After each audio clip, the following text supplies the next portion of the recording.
I walked into that mansion knowing I had 3 days, maybe 4, before I'd be thrown out like all the others. 27 nannies in 18 months. That's what the agency lady told me, her eyes tired behind thick glasses, like she'd stopped believing anyone could last.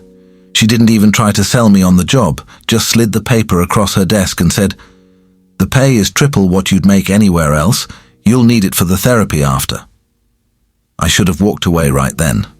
But when you're 3 months behind on rent and your little sister needs medicine you can't afford, you don't walk away from triple pay. You take the job, you smile, you pretend you're braver than you are. Hey friends, thank you so much for stopping by. Don't forget to comment where you are watching from. Someone close to you might be watching too. Like, share, subscribe and tap the notification bell so you never miss a story. Make sure to watch till the very end because the final twist is something you definitely don't want to miss. So let's continue. The Sterling mansion sat on a hill like a crown made of glass and stone. 10 bedrooms. A pool shaped like a teardrop. Gardens that probably cost more to maintain than my entire neighborhood. I stood at the iron gates with my single duffel bag, watching them swing open automatically, and felt my stomach twist into knots. A woman in a sharp grey suit met me at the door. Her name was Ms. Winters, and she had the kind of face that had forgotten how to smile years ago. "You're the new one," she said. Not a question, just a fact, flat as old bread. "Yes, ma'am. My name's—" "I know your name. Follow me." She walked fast through hallways lined with paintings that probably cost more than my life. Her heels clicked against marble floors that reflected our shapes like ghosts. We passed rooms with chandeliers and furniture that looked too perfect to sit on. Everything felt cold. Beautiful, but cold. Like a museum where nobody actually lived. "The previous nanny lasted 6 hours," Ms. Winters said without turning around. "The one before that made it 2 days. The record is 3 weeks held by a woman with 15 years of experience who now works at a grocery store because she says it's less stressful." "What happened to them?" I asked, even though I wasn't sure I wanted to know. Ms. Winters stopped at a large wooden door. She finally looked at me, and for just a second, something almost like pity crossed her face. "The boy happened to them." She opened the door. The room was dark. Heavy curtains blocked out the afternoon sun. I could see shapes, a bed, a desk, shelves full of books and toys that looked like they'd never been touched. And in the corner, sitting in a wheelchair, with his back to us, was a small figure. "This is Sam," Ms. Winters said. "Sam, this is your new nanny." The boy didn't turn around, didn't move at all, just sat there like a statue. "I'll leave you two to get acquainted," Ms. Winters said, and I heard something in her voice that sounded almost like relief. She was glad to be leaving, glad it was me in this room and not her. The door closed behind me with a soft click that felt like a prison lock. I stood there for a long moment waiting. The air felt thick like it was holding its breath. Then, slowly, the wheelchair turned. Sam looked about 8 years old. Small for his age maybe, with messy brown hair and eyes so dark they looked black in the dim light. He stared at me without blinking, his face completely blank. And then I saw it. His left leg ended just below the knee, the empty space where the rest should have been. "Hi, Sam," I said, keeping my voice gentle. "My name's—" "I know who you are," he said. His voice was quiet but sharp, like a knife wrapped in velvet. "You're number 28. You won't last either." "Why do you say that?" "Because nobody does." He rolled closer and I forced myself not to step back. "Do you know why I only have one leg?" I shook my head. "My mother was driving drunk. She hit a tree going 60 miles an hour. She died instantly. I was in the back seat. It took them 3 hours to cut me out of the car. They had to choose, save my life or save my leg. Easy choice, right?" He said it all like he was reading a grocery list. No emotion, no tears. Just facts delivered cold enough to frost glass. "I'm sorry that happened to you," I said. "No, you're not. You're sorry you took this job. You're sorry you're here. But you need the money, so you'll pretend to care for a few days and then you'll leave like everyone else." "Maybe I'm different." For the first time, something flickered in his eyes. Not hope, something meaner. Like he enjoyed crushing hope. "You're not," he said. "Watch." He rolled over to his desk and picked up a glass of water. Then, while looking straight at me, he tilted his hand and let the glass fall. It shattered on the hardwood floor, water spreading like a small lake. "Oops," he said. "Clean it up." This was the test. I knew it. Every nanny before me had faced something like this, some small cruelty designed to see if they'd break, if they'd yell, if they'd give up. I walked to the mess, bent down and started picking up the glass pieces carefully with my bare hands. "You're supposed to get a towel," Sam said. "I'll get to that," I replied calmly. "First, I need to make sure you don't roll over this glass and hurt yourself." Silence. I could feel him watching me, trying to figure out what game I was playing. I wasn't playing any game. I was just tired of games. When the glass was cleared and the water wiped up, I straightened and looked at him.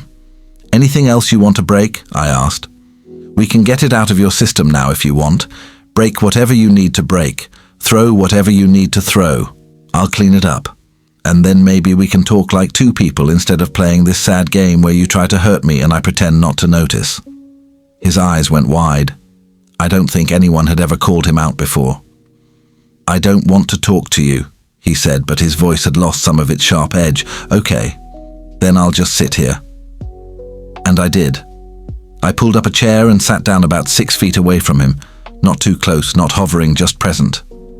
He stared at me. I stared back, but not in a challenging way, just calm, patient.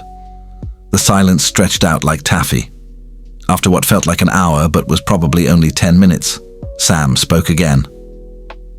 "Why aren't you asking me questions?" "Do you want me to ask you questions?" "No." "Okay then." More silence. I could see him getting frustrated now, like I wasn't following the script he'd written in his head. "The nanny before you cried," he finally said. "She cried after 3 hours. She said I was cruel and heartless, and then she left." "Were you cruel to her?" He thought about it. "Yes." "Why?" "Because..."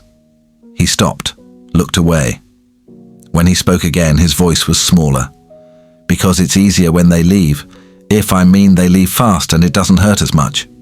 There it was. The truth, hiding under all that armor. I leaned forward just a little. "What if I promised not to leave?" "You can't promise that, everyone leaves." "My little sister is sick," I said. And I don't know why I told him this, but it felt right. "She has medicine she needs, and it costs more money than I've ever seen. That's why I'm here. That's why I took this job even though they told me about the 27 other nannies. So here's my promise. I won't leave as long as you need me because I need this job, and that means we're stuck with each other. We can make it miserable or we can try something else, your choice." Sam studied me for a long time, his dark eyes searching my face for lies. Then, very quietly, he asked, "What's your sister's name?" "Lily. She's 6. She loves purple and hates broccoli and laughs so loud you can hear it from 3 rooms away." The smallest smile touched the corner of his mouth so quick I almost missed it. "I used to laugh loud too," he said. Before. That one word carrying the weight of everything. Before the accident. Before the pain. Before he learned that people leave. "Maybe you still can," I said. He shook his head. "There's nothing to laugh about anymore." "Well, I'm not that funny," I admitted. "But I make really good grilled cheese. Want one?" He looked suspicious. "Is this a trick?" "It's lunch. Even cruel, heartless boys need to eat." This time the smile lasted a full second. "Okay." I made grilled cheese in the mansion's massive kitchen while Sam watched from his wheelchair. The cook, a round woman named Betty who looked relieved to see me, kept glancing over like she expected me to run out screaming any minute. "You lasted past hour 1, Betty said quietly. "That's something." "What happened to the others?" I asked, keeping my voice low. "Really happened?" Betty sighed, stirring a pot of soup. "The boy's smart. Scary smart. He knows exactly what to do to make people crack. Some he ignored completely until they thought they were invisible. Some he asked the cruelest questions about their families, their failures, things that hurt. One nanny, he researched her online and brought up her divorce on the first day. Another, he called her stupid every time she spoke until she believed it. He's not just mean, he's precise, like a surgeon with a scalpel cutting exactly where it hurts most. I flipped the grilled cheese, watching the bread turn golden. Why does his father allow it? Mr. Sterling? Betty laughed, but it wasn't a happy sound. Mr. Sterling barely knows the boy exists. He's either traveling for business or locked in his office making more millions. He hired nannies to deal with Sam because he can't face him. Every time he looks at that boy, he sees his dead wife. The guilt eats him alive, so he just doesn't look. That's heartbreaking. This whole house is heartbreaking, honey. Beautiful and rich and completely hollow. The boy's acting out because he's drowning, and nobody's throwing him a rope. They're just hiring people to watch him drown and then replacing them when they can't take it anymore. I thought about that while I cut the sandwich into triangles, the way my mum used to do for me when I was little. When I brought it to Sam, he stared at the plate. "You cut it," he said. "Yeah, tastes better in triangles." "That's scientifically impossible." "Try it and tell me I'm wrong." He picked up a triangle and took a small bite, then another. Then he ate the whole thing without saying a word. When he finished, he looked up at me. "It was good," he said quietly. "Told you." "That doesn't mean you'll last. I can still make you leave." "You can try," I said. "But I'm pretty stubborn." "We'll see." And that's how the war began, except it wasn't really a war. It was more like a very strange dance where we both knew the steps but kept pretending we didn't. Over the next few days, Sam tested me in 100 small ways. He'd spill things and watch to see if I'd get angry. I'd clean them up calmly. He'd ignore me for hours. I'd read a book nearby and not push. He'd ask me rude questions about why my clothes looked cheap or why I didn't have a husband. I'd answer honestly without flinching. "My clothes look cheap because they are cheap," I told him. "And I don't have a husband because I've been too busy taking care of my sister to date anyone. Any other observations about my life?" He'd frown, frustrated that his arrows weren't landing. But slowly, so slowly I almost didn't notice, he started talking more. Real talking. Not just cruel tests, but actual words. He told me about the books he read. Science fiction mostly. Stories about kids saving the world. He told me about the dreams he used to have about being a soccer player before the accident. He showed me his sketches, beautiful, detailed drawings of robots and spaceships that he kept hidden in a drawer. "These are incredible," I said, flipping through pages of mechanical dragons and cities in the clouds. "They're stupid," he muttered, but his cheeks turned pink. "They're not stupid. They're amazing. You're really talented." "Talent doesn't matter when you're like this." He gestured at his missing leg. "I can't do anything anymore." "You drew these. That's something." "It's not enough." I set the sketchbook down and looked at him seriously. "Sam, can I tell you something true? Something that might make you angry?" He nodded slowly. "You're right that you lost something. You lost your leg and you lost your mum, and that's unfair and terrible, and I'm not going to pretend it isn't. But you're using it as an excuse to be cruel, and that's a choice. You can't control what happened to you, but you can control who you become after." His face went hard. "You don't know anything about me." "You're right, I don't. So tell me. Help me understand. Why do you even care?"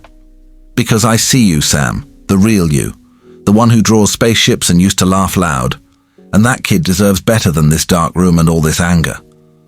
For a moment I thought he'd yell or cry or throw me out. Instead, his voice came out as barely a whisper. "I'm scared." "Of what?" "That this is all I'll ever be now. The boy with one leg, the boy whose mum died, the broken boy everyone feels sorry for." Tears started sliding down his cheeks. "I don't want to be broken." I moved closer and knelt beside his wheelchair. "You're not broken. You're hurt. There's a difference. Broken means you can't be fixed. Hurt means you're healing, even if it takes time." He cried then, really cried, for the first time since I'd met him. Big, shaking sobs that seemed to come from somewhere deep and buried. I didn't say anything, just stayed close and let him cry. When he finally stopped, his eyes were red and his face was blotchy, but something had shifted. The armor had cracked, just a little. "Will you really stay?" he asked. "I really will. Even when I'm mean?" "Even then. Though maybe try being less mean. It's exhausting for both of us." He almost smiled. "Okay." That night I met Mr. Sterling for the first time. He came home late, his expensive suit wrinkled, his tie loose. When Ms. Winters introduced us in the hallway, he looked at me with surprise, like he'd forgotten a new nanny was starting. "You're still here," he said. It wasn't a compliment, more like confusion. "Yes, sir." "How's Sam?" "He's good. We had grilled cheese for lunch." Mr. Sterling blinked. "Grilled cheese?" "Yes, sir." He opened his mouth, then closed it, like he wanted to ask something but didn't know how. Finally, he just nodded. "Keep up the good work." And then he walked away, toward his office, toward another night of hiding from his own son. I watched him go and felt something twist in my chest. Sam wasn't just dealing with losing his mum, he was dealing with losing his dad too, even though his dad was still alive. The next morning, Sam asked if we could go outside. "Outside?" I repeated, surprised. Ms. Winters had mentioned that Sam refused to leave his room most days. "The garden," he said. "I used to go there before. I want to see it again." We went out into the morning sun, and I pushed his wheelchair along stone paths lined with flowers in full bloom. Sam was quiet at first, just looking around like he was seeing everything for the first time. "My mom planted these," he said, touching a rose petal gently. She loved roses. She said they were beautiful because they had thorns. That being beautiful and dangerous at the same time was the best way to be. "She sounds like she was smart." She was. She was really smart and really funny, and she loved me so much." His voice cracked. "But then she got sad. After my little brother died, he was born too early and only lived 2 days. She got so sad she couldn't stop. She started drinking. Dad tried to help, but he was always working and she was always sad, and then one night she got in the car with me and..." He didn't finish. He didn't need to. "I'm sorry," I said. "I'm so sorry, Sam." "Everyone says that, but sorry doesn't fix anything." "No, it doesn't. But it means we wish things were different, that we wish you didn't have to hurt this much." We sat in the garden for a long time, not talking, just being. A butterfly landed on Sam's hand, and he watched it with wonder, like he'd forgotten that beautiful things could still happen. "Thank you," he said quietly. "For what?" "For not treating me like I'm made of glass. For not pretending everything's okay, for just being normal." "You're welcome." Things got easier after that. Not perfect. Sam still had bad days where the pain and anger bubbled up. But more often now, he had good days. Days where he'd smile or laugh or show me new drawings. Days where he'd ask about Lily and want to hear stories about her. I'd been there 2 weeks when everything changed. It was a Tuesday evening. Sam and I were in his room playing a board game he'd finally agreed to try when we heard shouting from downstairs. Loud, angry voices that echoed up through the mansion. Sam's face went pale. "Dad's home." The shouting got louder. We couldn't make out words, but we could hear the fury in them. Then a crash, something breaking. "Stay here," I told Sam. "No, don't." But I was already moving, pulled by instinct toward the sound. I found Mr. Sterling in his office, his desk swept clean, papers and glass everywhere. He stood in the middle of the destruction, breathing hard, his face red. "Mr. Sterling?" I said carefully from the doorway. He spun around and for a second he looked at me without recognition. Then his eyes focused. "Get out." "Are you okay?" I said, "Get out." He picked up a book and threw it, not at me, but at the wall. It hit with a loud thud. "I don't need some stranger in my house judging me." "I'm not judging you, I'm worried about you." He laughed, a harsh, broken sound. Worried? You've been here 2 weeks. You don't know anything about me, about what I've lost, about what I've done. Then tell me. Why? So you can feel sorry for me? So you can pretend to understand? He slumped into his chair, suddenly looking much older. I killed her. I killed my wife. You didn't drive the car. I might as well have. She was drowning in grief, and I threw myself into work instead of helping her. I saw her drinking, I saw her falling apart, and I did nothing because it was easier to sign another business deal than to face what was happening to my family. So she got in that car and she took my son with her, and now he's... He put his head in his hands. Now he's upstairs, I said softly. Alive. Hurting. Needing his father. He doesn't need me. He needs someone who knows how to help him. I look at him, and all I see is what I destroyed. How can I face him? By trying, by showing up, by being scared and doing it anyway. I took a step closer. Mr. Sterling, Sam thinks you're hiding from him because he's broken. He thinks he's the reason you stay away. Every day you avoid him, you prove him right. Mr. Sterling looked up at me, his eyes red and tired. What if I don't know how? Then learn. Start small. Have dinner with him. Ask him about his day. Look at his drawings. Just be there even if it's awkward and terrible at first. Because right now he's losing you too, and that might be worse than losing his leg. Silence filled the room, heavy and thick. Then, very quietly, Mr. Sterling asked, "Will you help me?" Yes. That night, for the first time in 18 months, Mr. Sterling had dinner with his son. It was awkward. Painfully awkward. They sat across from each other at the long dining table like strangers, neither knowing what to say. I sat at the end, ready to jump in if needed, but trying to let them find their own way. "How's..." Mr. Sterling started, then stopped. "How are you doing?" "Fine," Sam said, his voice flat. More silence. I could see Mr. Sterling struggling, his hands fidgeting with his fork. "I saw you've been going outside," he tried again, "to the garden." "Yeah, that's good." Sam looked up, his eyes hard. "Why do you care?" "Sam..." Mr. Sterling's voice cracked. "You haven't cared for months. You don't come to see me, you don't talk to me, you just hide and pretend I don't exist, so why now?" "Because she made you." He pointed at me. "No, because you're right." Mr. Sterling set down his fork, his hands shaking. "I've been a coward. I've been hiding because every time I see you, I remember what I let happen. I remember your mother and that night, and the guilt eats me alive. But that's my problem, not yours. And I'm sorry. I'm so sorry, Sam, for not being there, for letting you face all of this alone." Sam's lower lip trembled. "I needed you." "I know.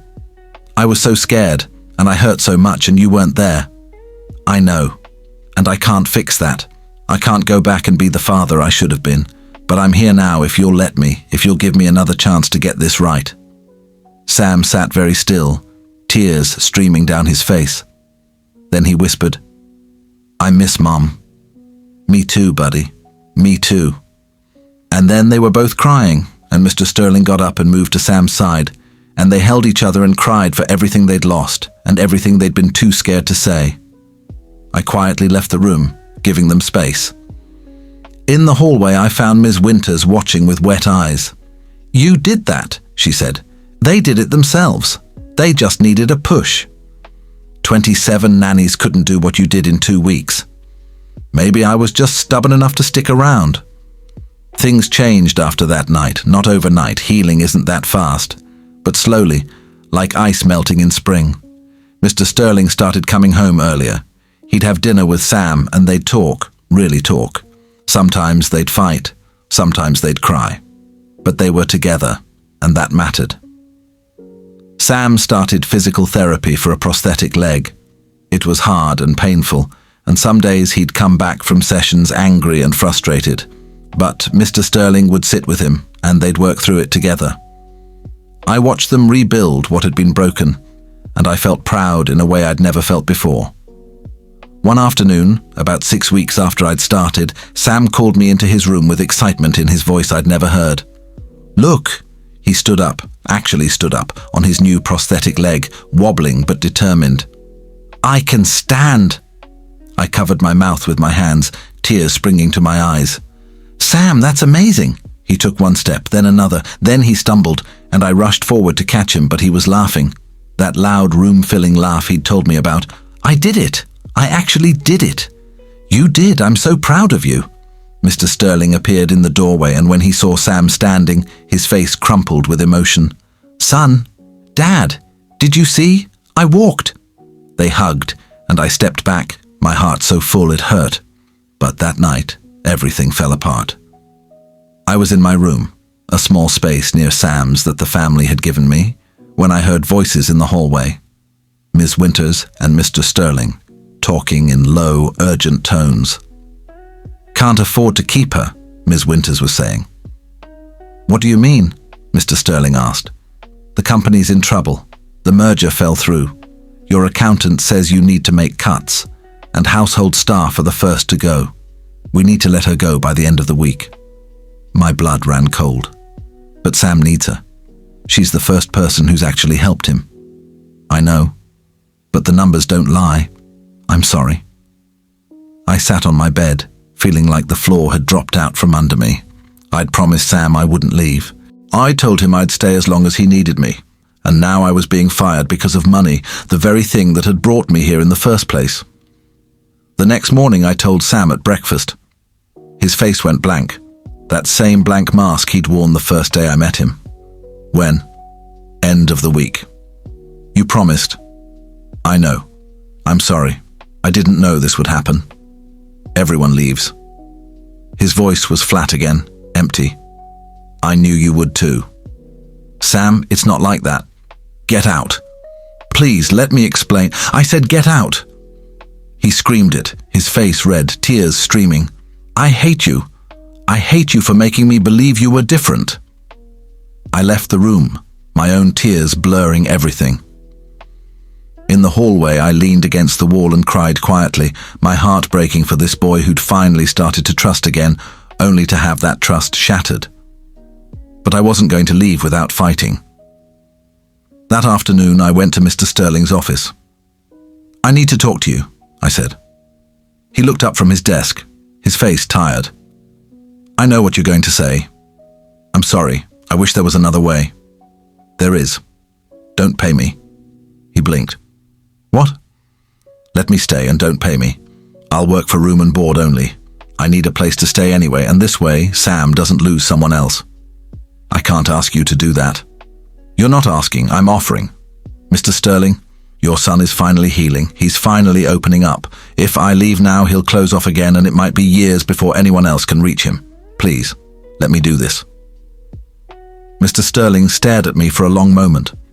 Then he said, "Why? Why would you sacrifice your pay for a boy you barely know?" "Because I know what it's like to feel abandoned. My parents died when I was 12. I raised my little sister by myself, and there were so many times when I felt alone and scared and like nobody cared. I don't want Sam to feel that way. He deserves better." Silence. Then, "Okay. Okay? Stay. For as long as you want. And when the company recovers, I'll pay you back every cent you should have earned, plus more." He stood and offered his hand. "Thank you." I shook it, relief flooding through me. When I told Sam I was staying, he didn't believe me at first. "You're lying." "I'm not. I talked to your dad. I'm staying." "But the money doesn't matter as much as you do." He stared at me, his eyes searching my face for the trick, the lie. When he couldn't find one, his face crumpled, and he rolled forward and hugged me tight, his small body shaking with sobs.